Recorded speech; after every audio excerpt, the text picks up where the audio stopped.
Welcome to class number 18 of Basic Electronics.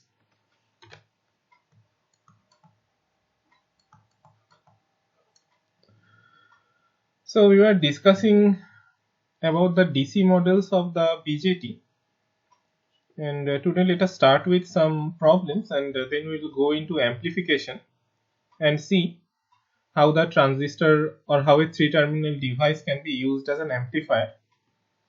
Okay, so let us do some problems at first. So we have this circuit here.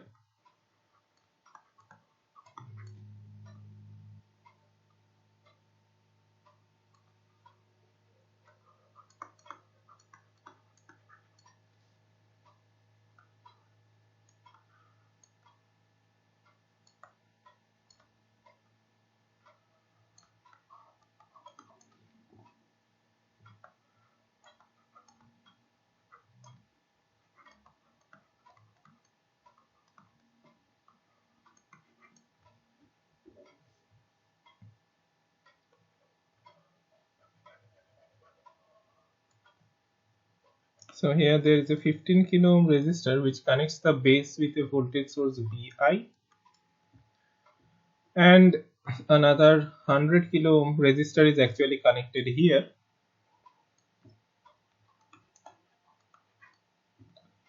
So 100 kilo ohms, and you are also given the information that beta is equal to 30.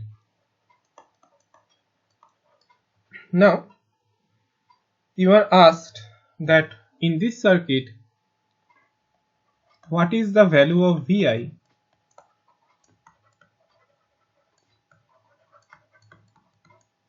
such that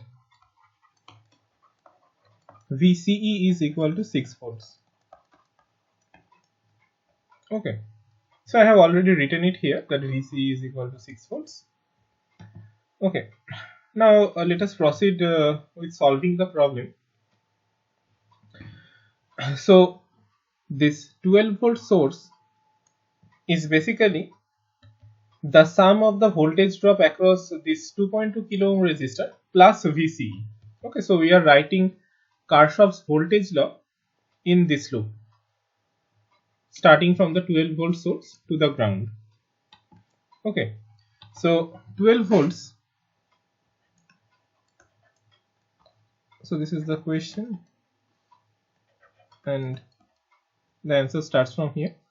This 12 volts is equal to the voltage drop across the 2.2 kilo ohm resistor, and let us assume that the current IC is actually flowing into the collector, so IC also flows through this 2.2 kilo ohm resistor here.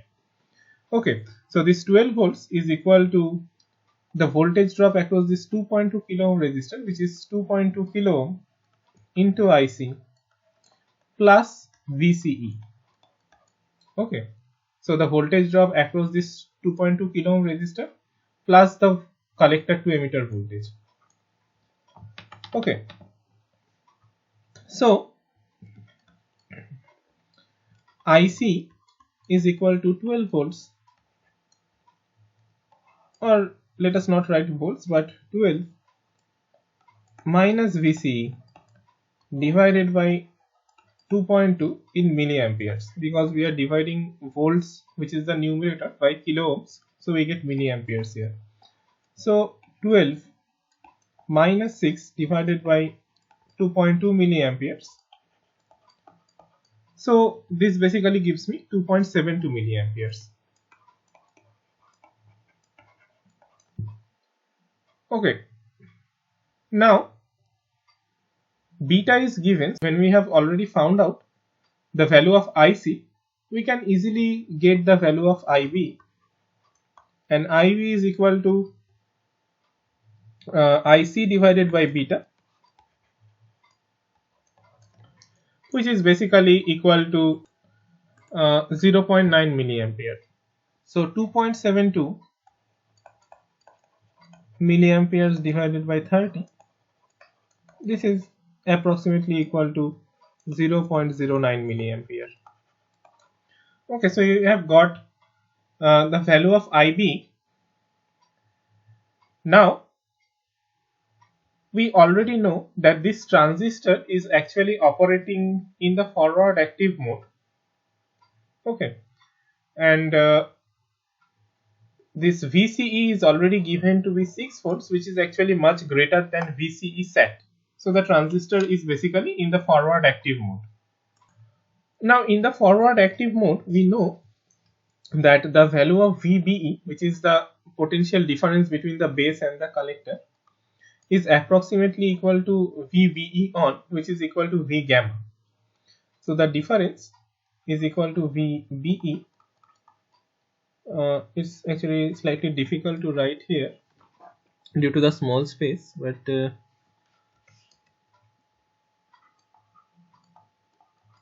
VBE in bracket on. Okay, so VBE, so in the forward active mode,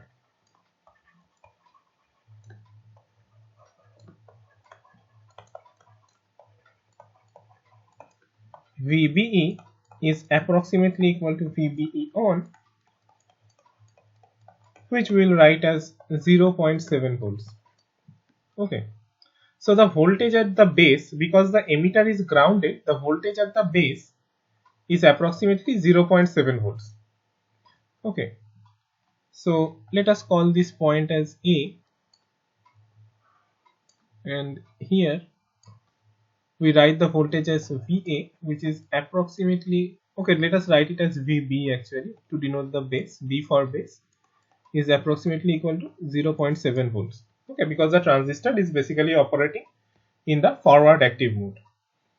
Okay, so now let us call this current which is flowing through this 100 kilo ohm resistor as I1. So the current flowing through this 100 kilo ohm resistor is I1 equals to 0.7 volts, which is basically VB, the voltage at this point. Okay, minus this minus 12 volts. So minus of this minus 12 volts divided by 100 kilo ohms. So basically 12.7 divided by 100 milliamperes. So 0.127 milliamperes. Okay. Now, if the current flowing through this 15 kilo ohm resistor is represented as I2, then I2 can basically be represented as I2 equals to VI minus VB divided by 15. Okay, 15 kilo ohms. So VB is basically the voltage at this point. We have written it here. Okay, so this is equal to VI minus 0.7 divided by 15 kilo ohms. Okay, now I2 is also the sum of I1, which is basically the current flowing through this 100 kilo ohm resistor, and the base current. So I1 plus IB. Okay, and I1 plus IB. So in this equation, I2 equal to I1 plus IB, we have basically applied Kirchhoff's current law at this node. Okay, so I2 is basically the incoming current which enters this node. I1 is the current flowing through this 100 kilo ohm resistor, and IB is basically the base current that enters into the base here. Okay, so I2 is equal to I1 plus IB, and I1 we had calculated earlier. This is 0.127 milliamperes, and IB also we have calculated earlier. This is 0.09 milliamperes, which is basically equal to or equal to 0.217 milliamperes. Okay, now from this equation here and from this equation we can actually equate these two quantities, because both these equations correspond to I2. So we can write VI. So let me number this equation. This is 1 and this is 2. So VI minus 0.7 volts divided by 15 is equal to, so 15 kilo ohms is equal to 0.217 milliampere. So this is from 1 and 2. Okay, so from this equation and this equation. So we do some algebraic manipulation here, and we basically write it as Vi is equal to 0.7 volts plus 15 into 0.217 volts, which is equal to 3.955 volts. So we were actually asked the value of Vi in the initial problem. So we have actually arrived at our answer that Vi is equal to 3.955 volts. Okay. Now let us do a second problem. So in this problem, there are two BJTs.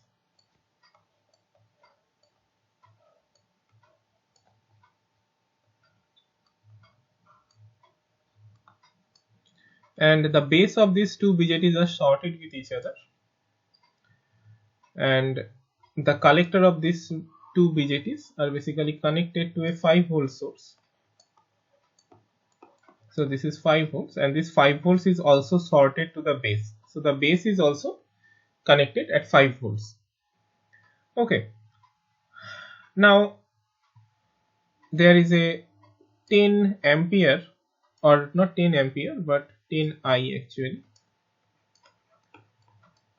independent current source here. I is any given quantity which is not mentioned, and there is a current source I here, okay, which is also grounded. So the left current source actually drives 10 times the current of the right current source. Okay, and we basically take the output voltage between the emitters. Okay, so the difference between the voltage at the emitters is basically the output voltage here. Okay, so let us call this left transistor as transistor 1, and let us call this right transistor as transistor 2. Okay, and you are asked to find an expression for this output voltage V0, which is basically the difference in the emitter voltage between transistor 1 and transistor 2. Okay, now first of all, note that since VCB is actually 0 in this case, or the collector to base voltage is 0 for both this transistor 1 and transistor 2, these two transistors are actually operating in the forward active mode. Okay, so because this collector is also sorted to this 5 volt source, and the base is also shorted to this 5 volt source actually. Okay, so both at the collector of transistor 1 and transistor 2, and also at the base of transistor 1 and transistor 2, this 5 volt source is actually applied. Okay, so since VCB is equal to 0 for both transistor 1 and transistor 2, so these transistors are operating in the forward active mode. So you are asked to find out an expression for V0. Okay, so just as I mentioned that since VCB for both transistor 1, which I write as VCB1 to denote that the collector to base voltage of transistor 1 is equal to 0, which is equal to again VCB2, the collector to base voltage of transistor 2. The two transistors are basically operating in forward active mode.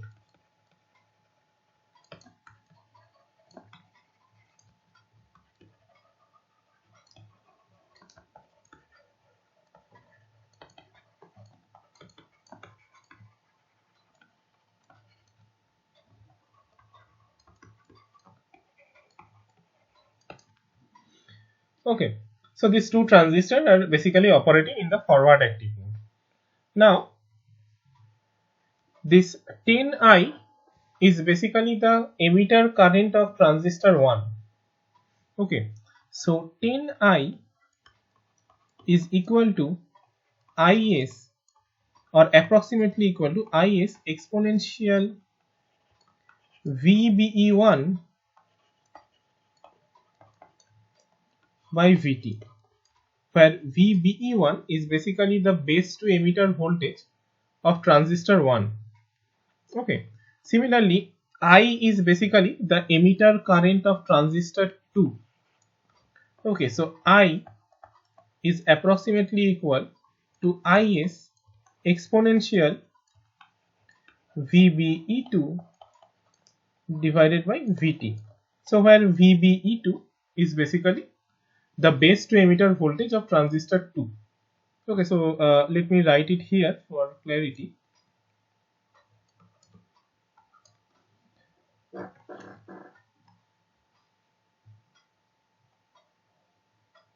So this is basically VBE1 and this voltage is basically VBE2. Okay, now we divide this equation 1 by equation 2 and we get 10 equals to exponential VBE1 minus VBE2 divided by Vt. Okay, now the base voltage of both this transistor 1 and transistor 2 are basically 5 volts. So VBE1 minus VBE2 is basically equal to VE1 minus VE2, where VE1 is the voltage at emitter 1 and VE2 is basically the voltage at the emitter of transistor 2, and VE1 is basically the emitter voltage of transistor 1. Okay, so this 10 is equal to, now this VE1 minus VE2, note that the difference is basically the output voltage V0. So this VE1 minus VE2 is basically V0. So 10 is equal to exponential V0 divided by Vt. So this implies that V0 is equal to Vt exponential log of 10, which is basically Kt by Q exponential log of 10. So we have actually arrived at an expression for V0, which was basically the thing asked in this problem. Okay, now let us actually understand what amplification is.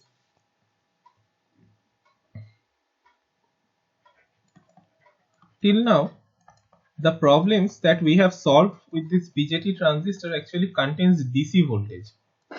Now when we talk about amplification, we do not intend to actually amplify a DC voltage because that is useless. What we want to actually amplify is basically a signal. For example, the signal that this your mobile phone actually catches from the air. So there is an amplifier that actually amplifies the signal that is or that comes from the air.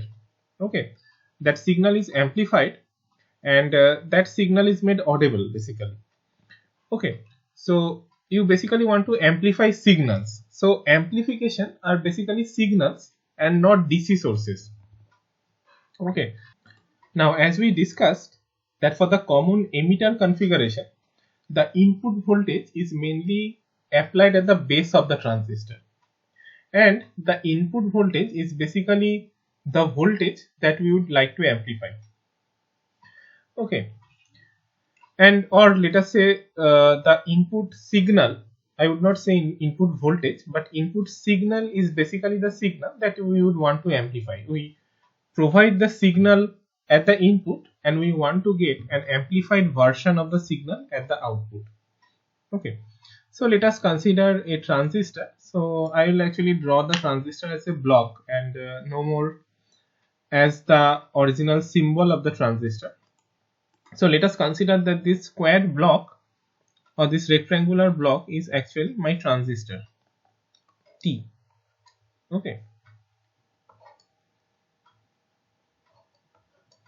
and it has three terminals. One is the emitter, which is basically grounded. So this is the emitter. Another is the base. Another one is the collector. So we provide a DC voltage at the collector through this resistor RC. So this is the voltage VC which we apply at the collector through this resistor RC, and then we apply our input signal at the base through this resistor RB. So this is the input signal V in,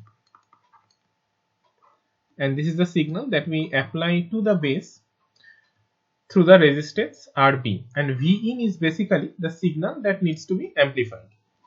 Okay, now for the demonstration of how amplification is actually done, or what is the principle of amplification, we would be assuming that for this transistor is basically an ideal transistor, and in case of the ideal transistor, the base to emitter junction is also an ideal diode, and for an ideal diode, just as we have learned earlier, that the cut-in voltage is 0. So for an ideal transistor, VBE on is basically 0 for ideal transistor. Okay. Now, let us understand how this transistor actually amplifies this input voltage V in here. So VBE on is basically 0 in this case. So this voltage between the base and the emitter is basically equal to 0.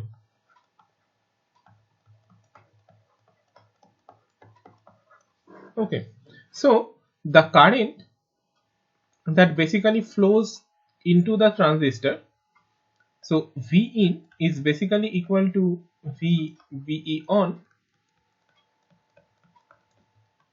plus the voltage drop across this resistor RB.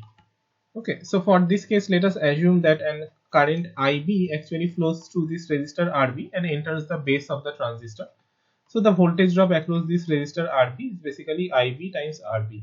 So V in is basically the voltage drop across this resistor plus the base to emitter voltage. Okay.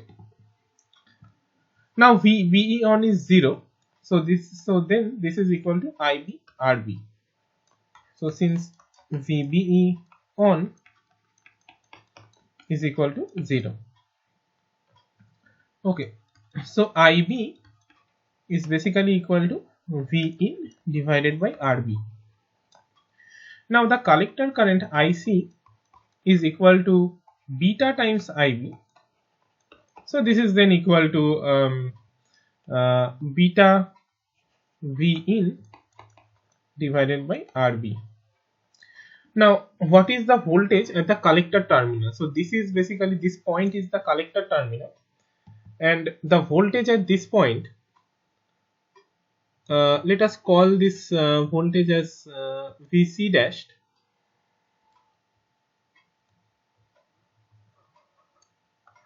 VC dashed.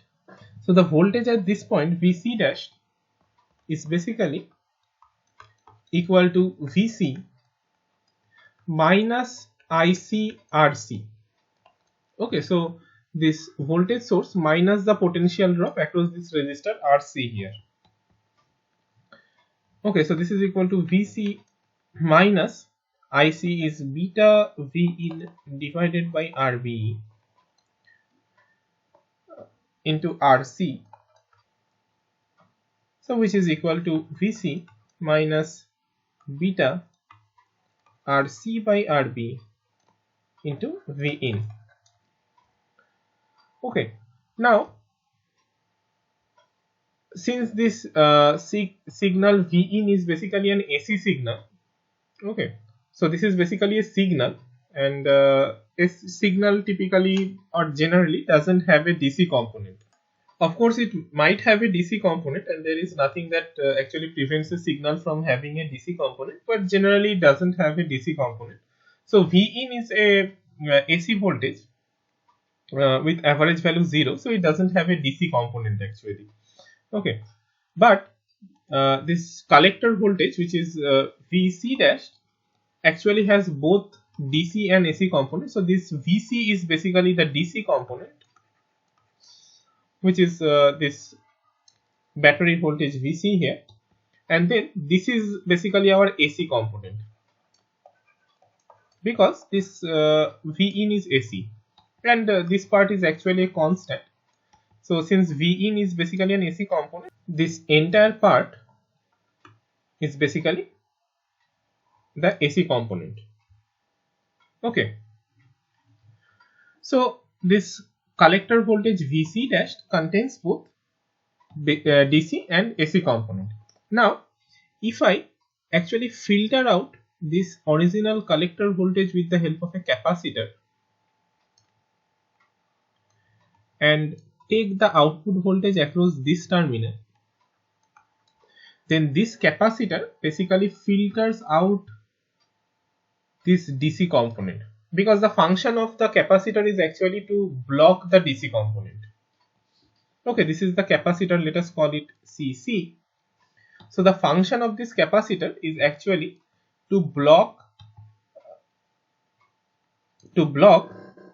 this DC component of VC dash. So my output voltage V0 is just the AC component of VC dash. So AC component of VC dash, which is equal to minus beta RC by RB into V in. So at the output we have got the voltage V0 equal to minus beta RC divided by RB into V in. Note that there is a minus sign here, which basically means that the output voltage is shifted in phase by 180 degree with respect to the input voltage. So if V in is basically a sinusoidal voltage, if this V in is basically a sinusoidal voltage, this minus sign here denotes that the output voltage is actually shifted in phase by 180 degree with respect to the input voltage. Now if we want a magnified version of the input voltage, we have to make this factor greater than 1. Okay, so if this factor is basically greater than 1, then the output is actually a phase shifted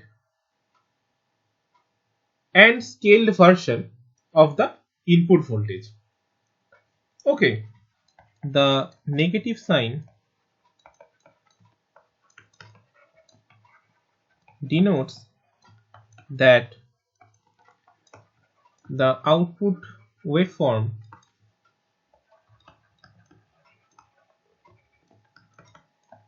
is shifted in phase by 180 degree with respect to the input waveform.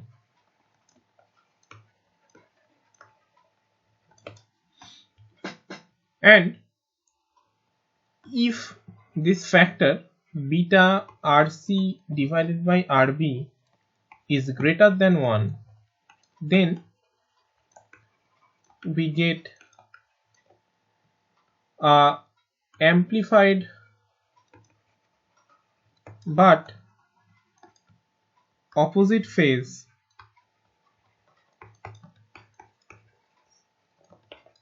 version of the input signal at the output. And for a good amplifier, this factor beta RC by RB must be much greater than 1, so that the output is actually amplified to a large extent. Okay, so this is basically the principle of amplification. I again repeat that there is a minus sign here, which basically means that the output is phase shifted or opposite in phase with respect to the input signal, but the opposite is a scaled replica of the input signal. It is a scaled replica, but the phase is opposite, and if this factor here is greater than 1, then the scaled version is actually an amplified version. Okay, so for amplification, this factor beta RC divided by RB should actually be greater than 1, and for a good amplifier, of course, this factor must be much greater than 1. Okay, now this is for an ideal transistor. Now let us see what happens for a real transistor. So let us draw a circuit here.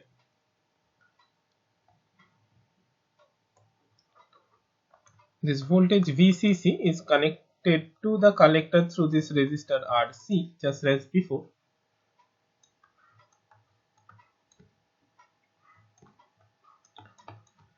And we take our output voltage from here, V0, and the input voltage, which is again the sinusoidal signal, is applied to the base through this resistor RB here. So let us call it Vi, and this is a sinusoidal signal. For simplicity, we are considering it to be sinusoid, but it can actually be much more complicated than a sinusoidal signal. For example, it can be a speech signal.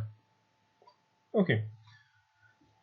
So now let us draw the input and versus output waveform, and in this case, let us assume that this is a practical transistor. So here we would not assume that VBE on is equal to 0. Okay, so VBE on here is basically greater than 0. Okay, so this is a practical transistor. So let us see what happens when we connect the input voltage to the transistor in this way. So I'll be drawing graphs here, and let us consider that a current IB actually flows into the base of the transistor, and then the current IC actually flows into the collector through this resistor RC. So this horizontal axis is actually the time axis in each and every case, time axis, and here I draw the input voltage. So just as I said, that I will assume that the input voltage is a sinusoidal signal. So the input voltage is basically a sinusoid.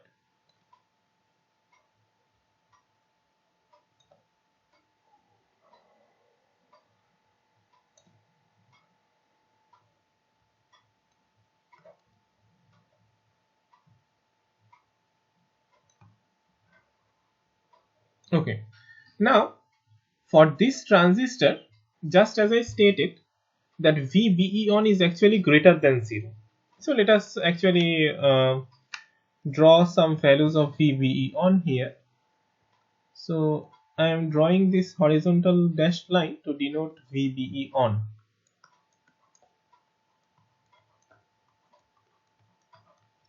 So this value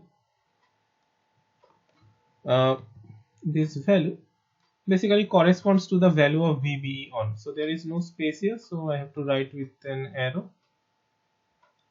So this is basically VBE on. Now note that a current would actually flow through the base of the transistor if Vi is greater than VBE on. Okay, so we can write the approximate expression for the base current as IB approximately equal to Vi minus VBE on divided by RB, provided that if Vi is greater than VBE on and IB approximately equal to 0 if Vi is less than VBE on. This we have already learned for diodes, and the base to emitter junction is basically a diode. So we have this equation. So basically for Vi less than VBE on, the current is approximately 0. So the base current, that is. So let us actually draw again straight lines here to denote at what or at which point the input voltage actually exceeds, or the input voltage crosses this value VBE on.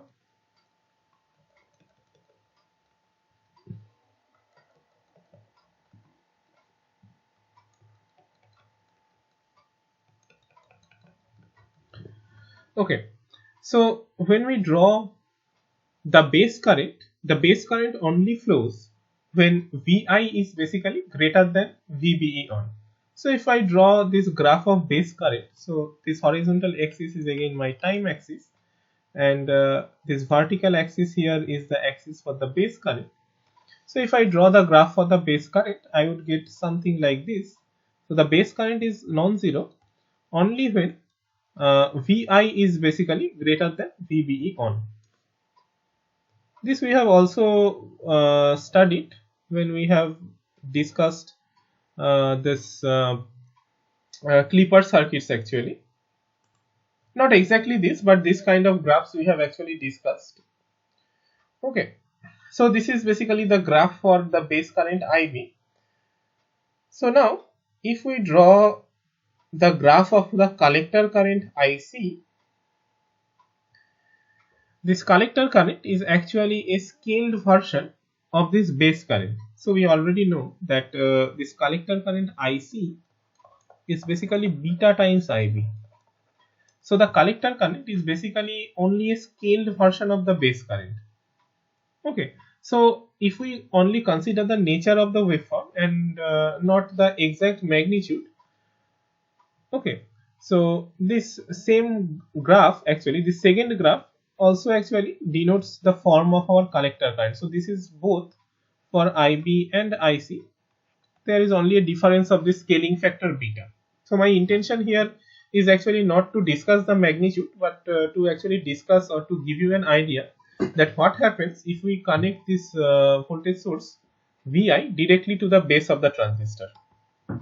Okay, so this collector current IC would actually only flow when VBE is actually greater than VBE on. Okay, now this voltage V0 is basically equal to Vc or VCC minus ICRC. So if the collector current has the waveform which is given by the second graph here, then we can actually understand from this equation here that the voltage V0 at the collector terminal would basically look like this. So the voltage, so we again extend this dashed lines to denote at which point the collector current increases from 0 and at what point the collector current becomes 0. So this would actually be exactly vertical lines, but here it's not possible to draw exact vertical lines. So yeah. So now when the collector current IC0, the voltage V0 is equal to VCC. So this horizontal axis is the time axis, and this vertical axis is basically the output voltage V0. So when the collector current is 0, this V0 is equal to VCC.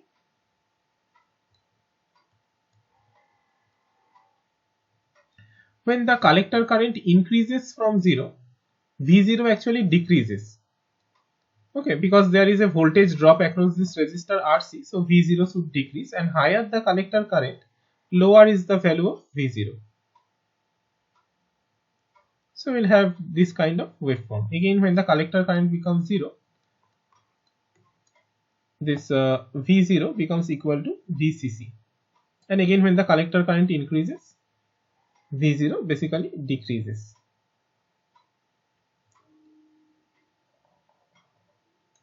Okay, it's not difficult to understand this nature of waveforms over here. Okay, so this is the voltage V0,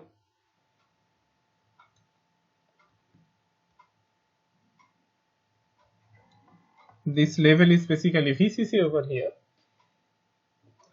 So this is the graph of V0 versus time. And then if we basically put a capacitor at V0, or if we connect this to a capacitor, if we put an extra capacitor over here, then we are sure that we would not be getting a sinusoidal signal. Okay, so even though my input signal is actually sinusoidal, the output voltage V0 is not sinusoidal. So I am not getting a replica of the input voltage at the output. Okay, so this is one point, that if the input is connected directly to the output, so let me document it here. If the input, or if Vi is directly connected to the base through a resistor,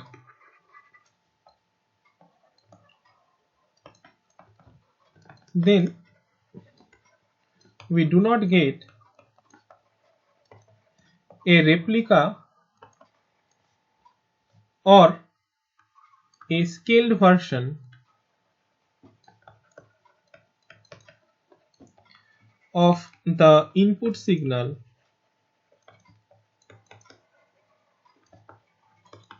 at the output. Okay, so this is one point. And the second point is that in most of the cases,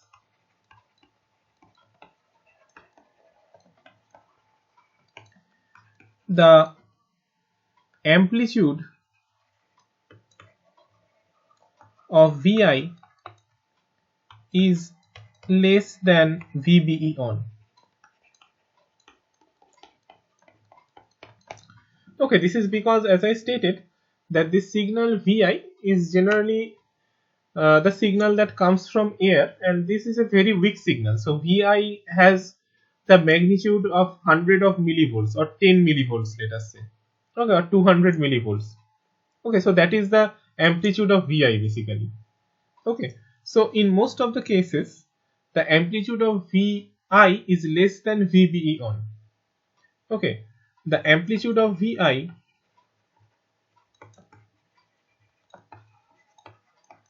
is of the order of tens to hundreds of millivolts. So 200 millivolts or 300 millivolts or 30 millivolts, something like that. So the amplitude of Vi is less than VBE on in most of the cases. So in these cases where the amplitude of Vi is less than VBE on, the transistor would actually never turn on. Okay, because the transistor actually, or the base to emitter junction of the transistor would actually never have a voltage which is greater than VBE on. So in these cases, the transistor would never turn on, because the input voltage is always less than VBE on. So there is no base current. So if there is no base current, there is no collector current, and so we get a constant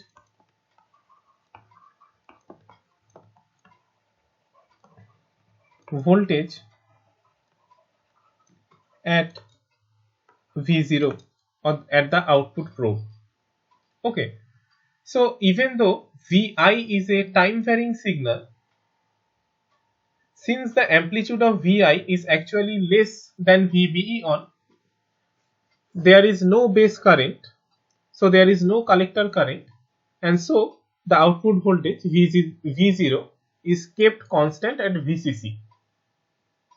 Okay, so there is basically no amplification, or we do not forget about amplification. We do not even get a replica of the input at the output. We do not only that we do not get a replica of the input at the output, but we also do not get any variation of voltage at the output. Okay, so if we apply the voltage or the input voltage directly at the base of the transistor, it is not going to give me a scaled version of the input voltage at the output. Okay, now what is the solution? So let us consider another kind of circuit. We again have this voltage VCC,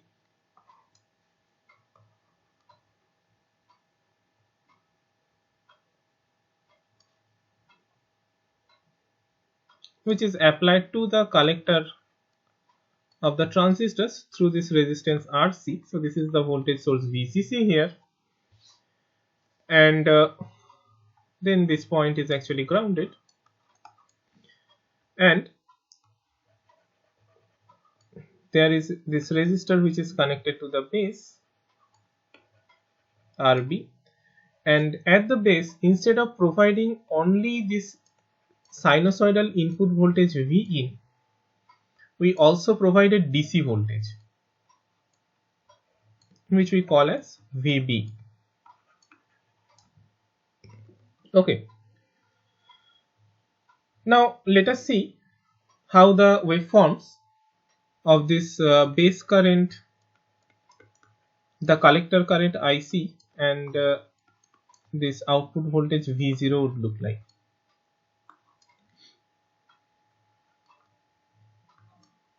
So let us call this voltage at the collector as VC right now. Okay, so this is DC voltage is VCC, and the voltage at the collector is VC basically. Okay, now in this case the total voltage which is applied to the base of the transistor is basically VB plus Vin. Okay, so this is again the horizontal axis is again our time axis, and this is basically the input at the base, which is Vin plus VB. Okay, the total input voltage at the base. So Vin plus VB would basically have a waveform like this. So there is a constant voltage VB over which Vin is actually oscillating. So the waveform of Vin plus VB would basically look like an oscillating sinusoidal signal with VB as the average voltage. So this voltage is basically the voltage VB, this black horizontal line, and then the sinusoidal signal basically oscillates on the top of this voltage VB.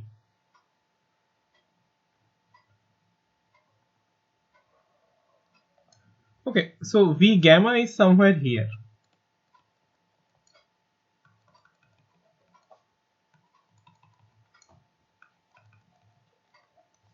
So this dashed line is basically V gamma, not V gamma, but we would write it as VBE on. Okay, so note that the total voltage which is applied at the base is always greater than VBE on. So by providing this DC voltage VB at the base in addition to this AC voltage Vin, the total voltage at the base is always made greater than VBE on. Okay, so at all the time the current is flowing at the base, because the total voltage which is applied to the base through this resistor RB is always greater than VBE on. A base current is always flowing. Now what would be the value of the base current? the value of the base current or the expression for the base current is IB approximately equal to VB plus V in minus VBE on divided by RB. So VB plus V in is the total voltage that is applied at across this resistor, or sorry, applied at the base through this resistor RB. Then there is a voltage drop VBE on across the base to emitter junction. So VB plus V in minus VBE on divided by RB. So this is equal to VB minus VBE on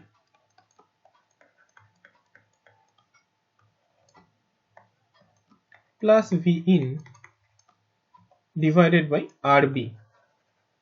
So this part is basically the DC part because this is the constant part,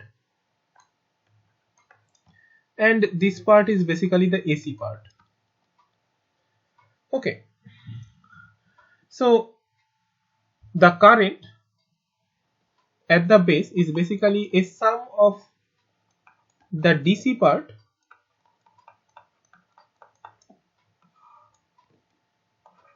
plus this AC part.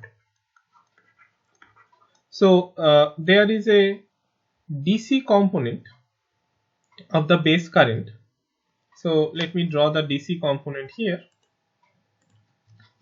So like I said that this is the DC component. Okay, so this component is basically VB minus VBE on divided by RB, and then on the top of this DC component, this AC component is basically oscillating. So on top of this DC component, this AC component is oscillating.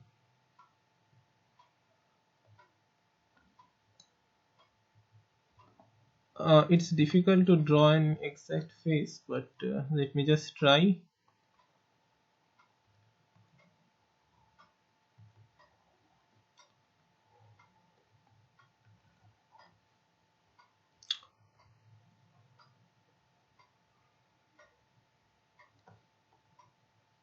So it's not a perfect sinusoid, but I mean, I intend to draw a sinusoid, so just take this for a sinusoid actually. Okay, so this is basically the base current, the total base current actually.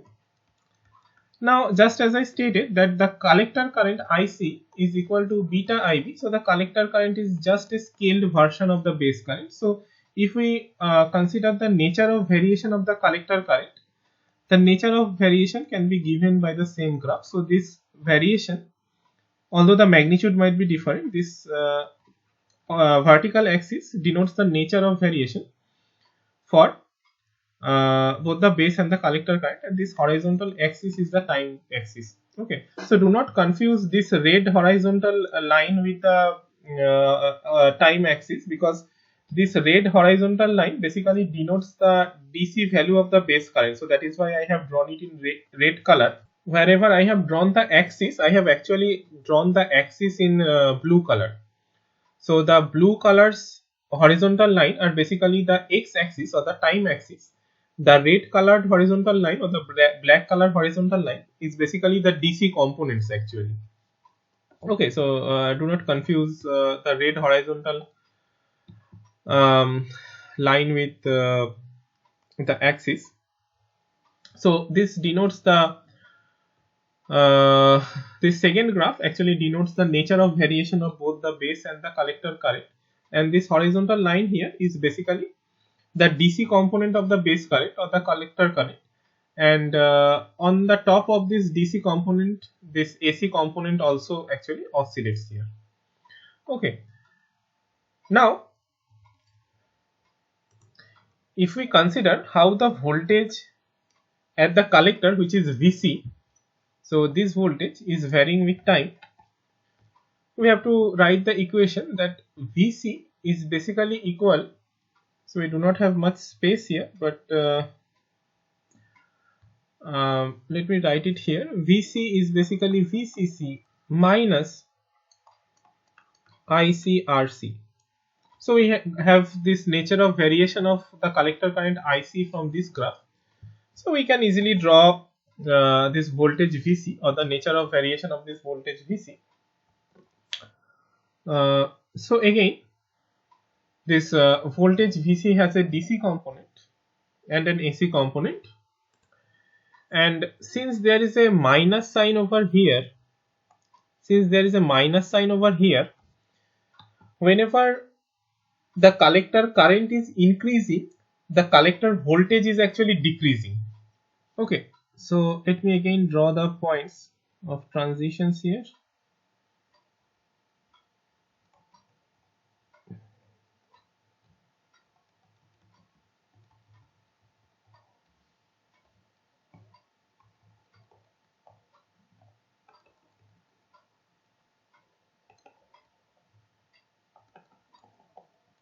So whenever the collector current is increasing, the collector voltage is decreasing, and whenever the collector current is decreasing, the collector voltage is increasing. Okay, so whenever the collector current is increasing, the collector voltage is decreasing here, and whenever the collector current is decreasing, the collector voltage is basically increasing.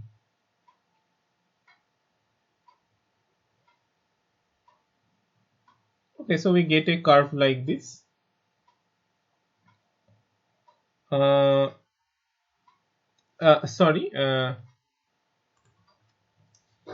So again, it's a bit difficult to actually replicate the total thing, but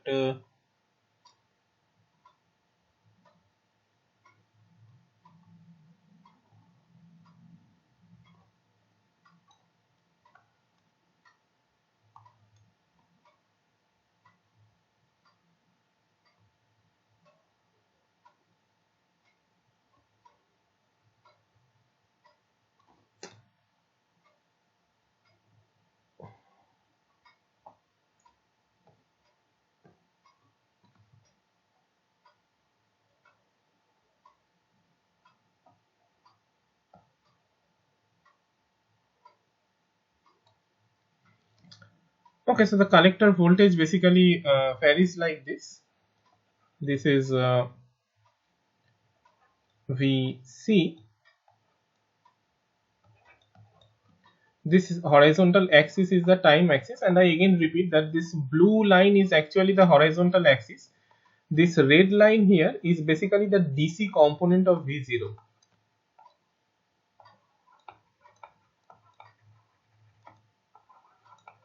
Because the collector current actually has a DC component, the collector voltage would also actually have a DC component, and the collector voltage also has a DC component because VCC is actually DC. Okay, so now if we actually connect a capacitor at the output, so if we connect a capacitor here and then take this output voltage V0, then what this capacitor does is actually it filters out this DC component from here. Okay, so what this capacitor does is actually it filters out the DC component, because a capacitor actually blocks DC components actually. So if we plot this voltage V0, we only have the time varying component of Vc at the output. So if we actually filter it with the help of this capacitor Cc here, then we only have the AC component. So it's again difficult to draw in phase, but let me just try.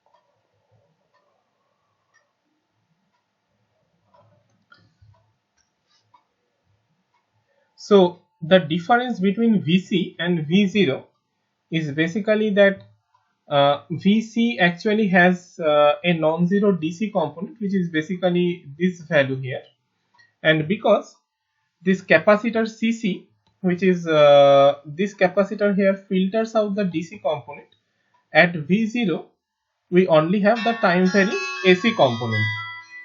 So note that at the output, which is the probe V0 here, or the voltage V0 here, we have actually got a sinusoidal signal, but this is phase shifted with respect to this V in by 180 degree, because when this V in is increasing, that is in this part of the figure, V0 is actually decreasing. So V0 is actually phase shifted with respect to V in, but at the output we have got a sinusoidal signal, and the signal at the input was also sinusoidal, but at the output we have just got a phase shifted and scaled version of the input signal.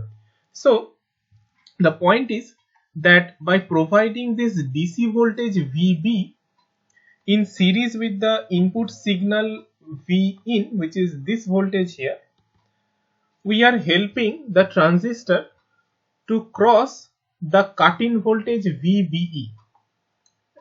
VBE on. Okay, so this DC voltage VB is actually necessary for the transistor to cross the cut-in voltage of the base to emitter junction. So this DC voltage VB here actually ensures that for all time or at all time frame, the total voltage which is applied to the base of the transistor is greater than the cut-in voltage of the base to emitter junction, so that the entire variation of this voltage V in is captured in the base current. Okay, so this process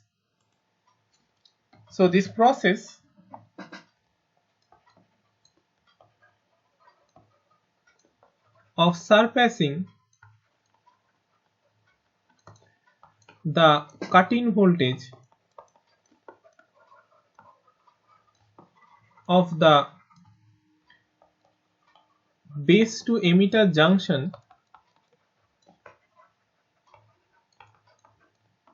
by applying a DC voltage in series with the input signal is called biasing of the transistor. Okay, so biasing or DC biasing actually. So biasing or DC biasing of the transistor. So I repeat again that this voltage VB actually ensures that at all times the base to emitter junction of the transistor is in a conducting state, so that any variation of this voltage V in is actually captured in the base current. Okay, and this voltage source VCC actually ensures that this collector to base junction is reverse biased. Okay, so both VB and VC in this diagram are actually a part of DC biasing of the transistor. So I again repeat that this voltage source VCC actually ensures that the base to collector junction of the transistor is reverse biased, and this voltage source VB actually ensures that at all time or for all values of V in, the total voltage that is applied to the base of the transistor is actually greater than the cut-in voltage of the base to emitter junction. Okay, so both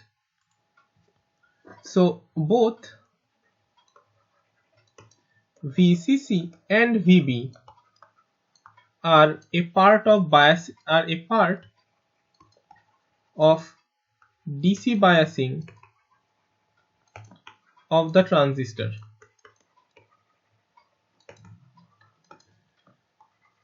DC biasing of the transistor is actually necessary for proper amplification, and to get a scaled replica of the input signal at the output.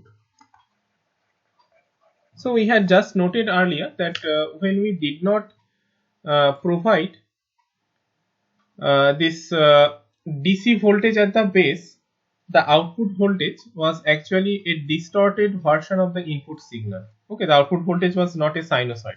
So for producing a scaled version of the input signal or a scaled replica of the input signal, we need to provide a DC voltage at the base in addition to the input signal. Okay, and only then we get a scaled but phase shifted version of the input signal at the output. Okay, so let us do up to here today. Thank you everyone.